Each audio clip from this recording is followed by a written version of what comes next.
வணக்கம்ங்க. லஞ்ச் பாக்ஸுக்கு corn rice எப்படி பண்ணுறதுன்னு பார்க்கலாம். முதல்ல எண்ணெய் ஊற்றி ஜீரகம், சோம்பு மட்டும் போட்டுக்கோங்க, வேறு எதுவும் வேண்டாம்.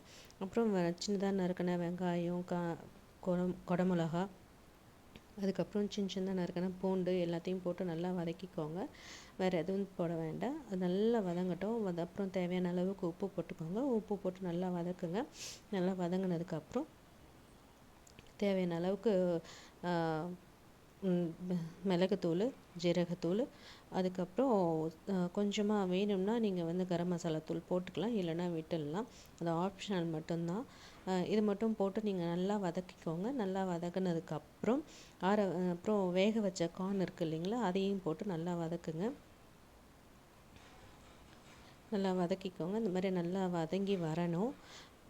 வதங்கி வந்ததுக்கப்புறம் வேக வச்ச கார்னையும் போட்டு நல்லா வதக்கிட்டு ஓரளவுக்கு கிளறிட்டு உப்பு காரம் எல்லாத்தையும் கரெக்டாக இருக்கா அப்படின்னு பார்த்துட்டு அதுக்கப்புறம் வேக வச்ச ரைஸையும் நல்லா ஆற வச்சுட்டு அதுக்கப்புறம் உதிரியாக இருக்கும்போது நீங்கள் இதில் கொட்டி கிளறினீங்கன்னா கார்ன் ரைஸ் சூப்பராக வரும். பசங்களுக்கு ரொம்பவும் விருப்பமாக இருக்கும். என்ன தான் நம்ம சாம்பார் சாதம் அது இதுன்னு கொடுத்தாலும் பசங்க இந்த மாதிரி வெரைட்டியாக தான் கேட்குறாங்க. ஸோ அதனால் இந்த மாதிரி ட்ரை பண்ணி பாருங்கள்.